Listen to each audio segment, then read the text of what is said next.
অহিংস, হিংসার ভিতরে পৃথিবীতে হিংসা, বিদ্বেষ, মারামারি এক মানবতার দুশ্মন। আমাদের প্রিয় নবী মুহাম্মদ রাসূলুল্লাহ সাল্লাল্লাহু আলাইহি ওয়াসাল্লাম দুনিয়া আসছিলেন এই হিংসা, বিদ্বেষ এবং মারামারি কাটাকাটি এটাকে প্রতিরোধ করার জন্য। পৃথিবীতে কায়েম করেছিলেন শান্তি রাষ্ট্র, শান্তি রাজ্য, যেখানে মানুষের সুখে শান্তি বাস করত।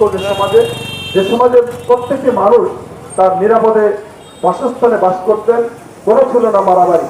এরকম একটি সুখী সমৃদ্ধ সমাজ আল্লাহ রসুল কায়েম করেছিলেন। কাজেই কোনো ধর্মই, লাবলু ভাই বলেছেন, পৃথিবীর কোনো ধর্মই হিংসা, বিদ্বেষ, মারামারি পছন্দ করে না। অতীব দুঃখের বিষয়, বাংলাদেশের রাজনীতিতে গণতান্ত্রিক দেশ, এখানে বিভিন্ন রাজনৈতিক দল থাকবে, এটাই স্বাভাবিক। এক দল আরেক দলের রাজনৈতিকভাবে মোকাবিলা করবে, অর্থাৎ তাদের গঠনমূলক সমালোচনা করবে।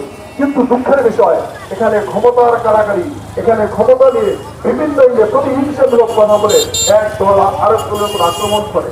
ফলে আমরা জাতি হিসাবে পৃথিবীতে এই 50 বছরের উদ্যোগ গেলেও, স্বাধীনতা অর্জন করলেও আমরা দেশকে সমৃদ্ধ করতে পারি না, দেশকে ঐক্যবদ্ধ করতে পারি না।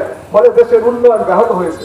আসুন, যত রাজনৈতিক দল আছে, সমস্ত রাজনৈতিক দলকে জনগণ বাধ্য করবে যে দল হিংসা করবে, যে দল মারামারি করবে, যারা কাটাকাটি করবে, তাদেরকে ঘৃণা করি, তাদের বিরুদ্ধে আমরা সামাজিকভাবে রুখে দাঁড়াই। তাহলে সমাজ থেকে আমার মনে হয় যে রাজনৈতিক যে প্রতিহিংসা ইনশাল্লাহ দূর হবে এবং আমরা রাজনৈতিক বিভিন্ন দল থাকবে, আমরা গণতান্ত্রিক পদ্ধতিতে দেশ পরিচালনায় যারা ভালো করবে তাদের এগিয়ে যাবে, এই কথা প্রত্যাশা ব্যক্ত করি।